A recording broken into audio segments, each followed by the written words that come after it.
Hello, everyone. Today we have Ed again with us. Ed was actually a vice chair with NAC for 5 years, and we have conversations with Ed probably once or twice a week. And there is something that I want you guys to know that is very important for the industry and for our survival. Before I get started, Ed, I'm just going to go right to the point and tell us what's the one thing you would do to improve the industry. My view, one simple thing, I would get behind the Payment Choice Act that has been hanging around Congress. And I think if we can able to get that passed, I think it would change a lot. Well, there is a lot of people that listen to the podcast, and there's new operators, existing operators that have tenure. What is the Payment Choice Act? Payment Choice Act makes it a federal law to have access and to keep cash available as a payment source to all types of businesses. So it will take out those signs that says cash only type of deal. Well, no, it will not take out the cash only scenarios. It'll just make cash available. Quite the opposite. Card It'll only. take, Card only. I meant. right, where it says credit cards only, those places would now have to take cash as well, and therefore the point of being a payment as a choice. So there are some cities that have adopted this last few 3 months or so. We see it in New York, correct? Correct. And we see it in another market. I think Minneapolis is passing it, or are they working on that? Can you tell us the effect of that for an ATM operator? I think what we're talking about is opening up a door or having a door slammed in our face. I think the options with the Payment Choice Act broadens our ability, all of us who make money in the ATM game. And if it continues to close, it's going to be a problem. Yeah, let me just get here with for ATM operators and cash-based business listening today. Why is the Payment Choice Act critical for the future and to have access to cash? Well, not only is it important for the general population, many of the people in the population don't have credit cards, don't have access to credit and debit cards, and having ATMs available with cash is significant. It's a lifeline. And I think for those of us in the business, this just broadens our horizons, brings us back to a scenario where,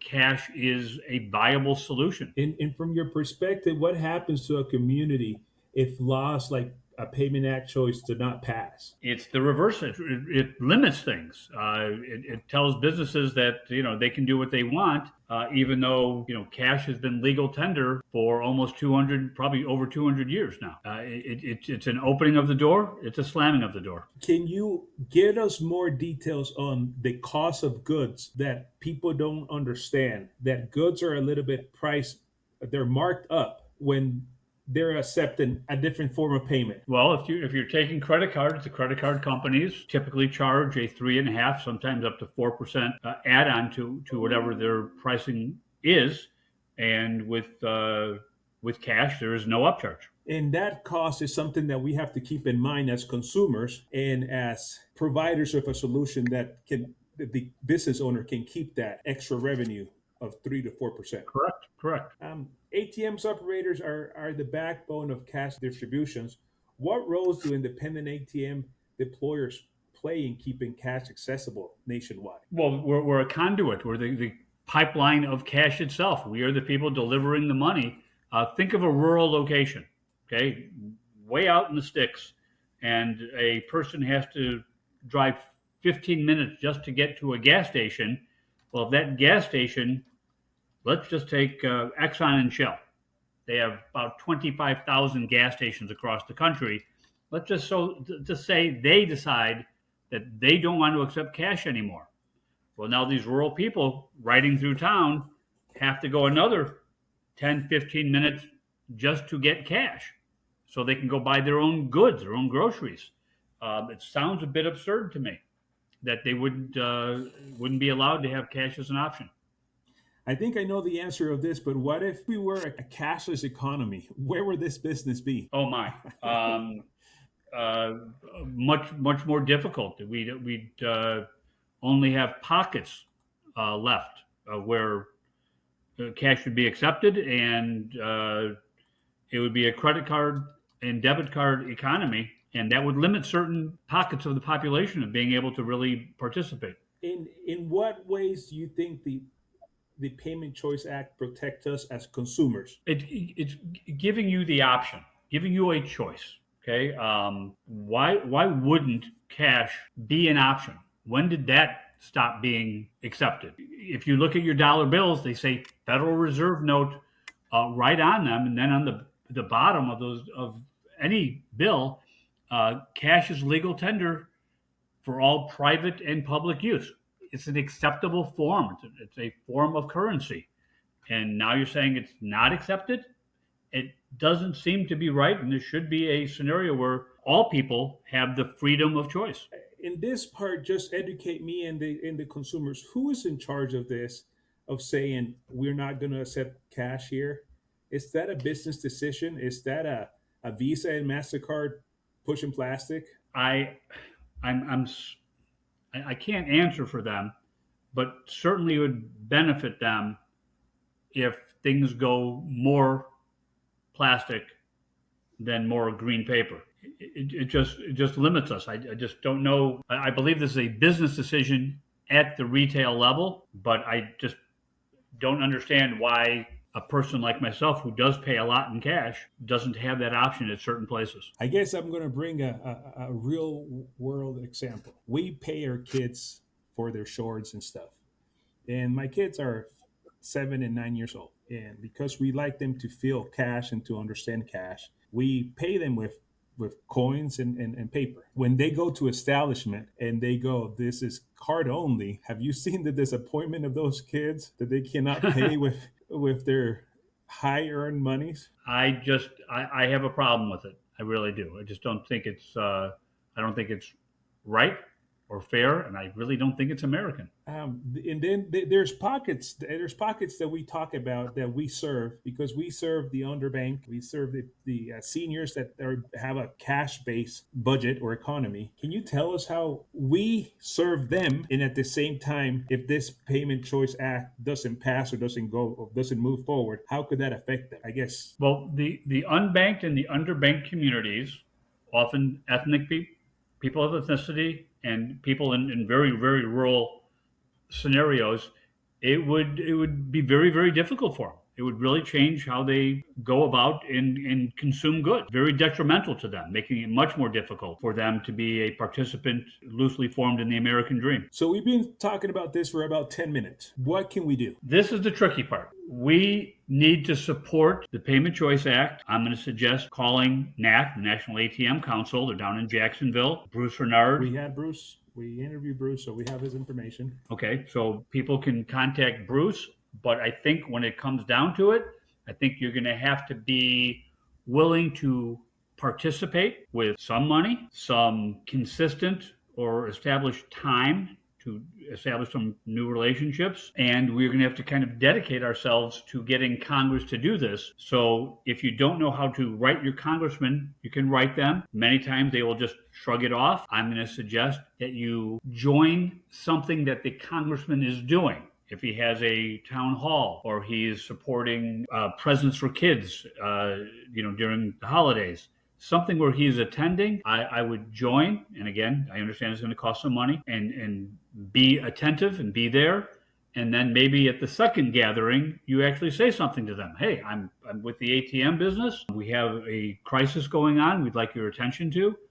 There are plenty of other congressmen that are involved, some senators as well. I have represented the ATM industry on the Hill more than one occasion. I've also spent some of my own time and money meeting congressmen as well. I think this is the avenue. We have to create a group of people more than we have today to support this effort and to get this back on the right track to where cash is a viable option to people. Let the people choose. You've been in the Hill, you said 2 times. What kind of misconceptions do you think lawmakers have about our industry in order for us to be more specific and have them understand that there is something going on? When you meet with Congress, many times they will go, yeah, that makes sense. And then later on, like they had another meeting with another part of their party, and they're like, well, we really, really can't support it because of this reason. So I don't know specifically what's going on, because I'm not privy to those conversations. Yes.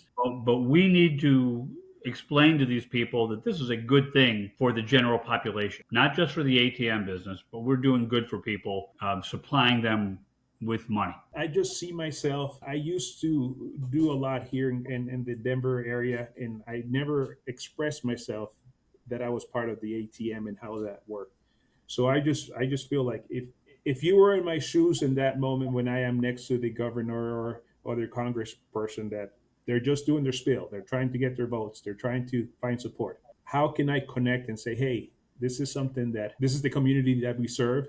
These are their concerns, and how can we push this to pass? Or as far as I understand, you said that it passed the House. You told me that It before. did pass the How House. do we push this to go all the way out? Well, we're going to have to get some of the senators to support us in a larger fashion. You're on the right track. You just didn't kind of follow all the way through with your local representatives. You have to say, hey, this is what I do for a living after you've kind of got to know them or they've seen your face a couple times, and simply say, hey, can I have a meeting with you at a later date? And most of the time they'll be accommodating. Back in the day, I don't know if this is possible still or if this is old fashioned. We used to have letters, or we used to call them. Is that a good source? Do you think? Do you think that that helped the people in New York to pass it in the city that now they have to accept cash? At very least, it's a starting point, Franco. At very least. I think going to events is probably more effective because you're there and they will see you. They'll recognize a face and a person, and eventually they will give you the opportunity and listen to you for a bit. Yeah, because I think we can talk about why cash is important.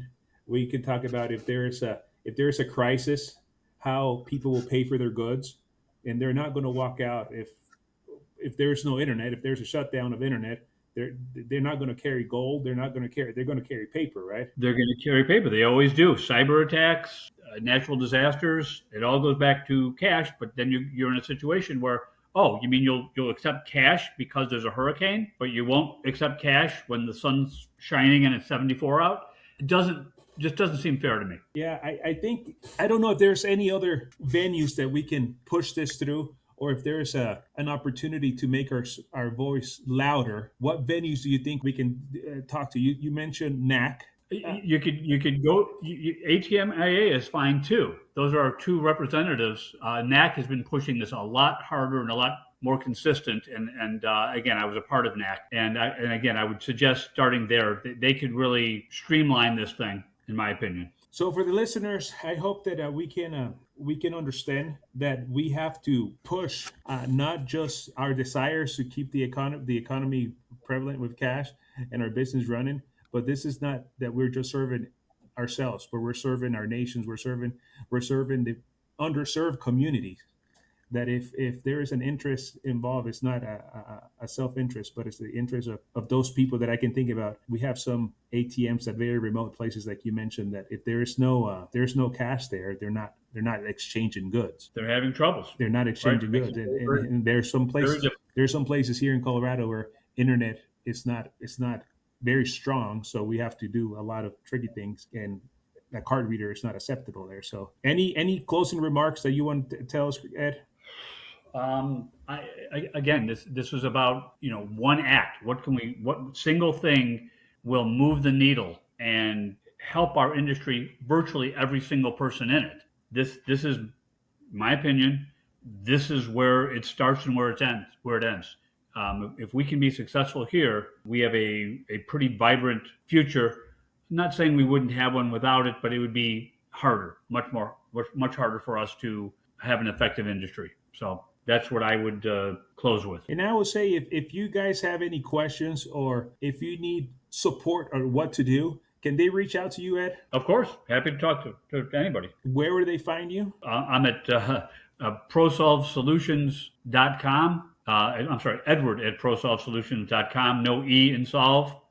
Or can I give my phone number out of this? It's your call. I will give my phone number out. It's my direct line. So 847-400-7479. You can reach me directly, and I will respond. Yeah, and we can also reach out to NAC with Bruce to give him support. And like Ed said, financial support and to reach out to our senators in Congress to show our value to keep cash alive. Exactly what we're trying to do. Ed, thank you very much. Thanks, Franco. Thanks for having me again.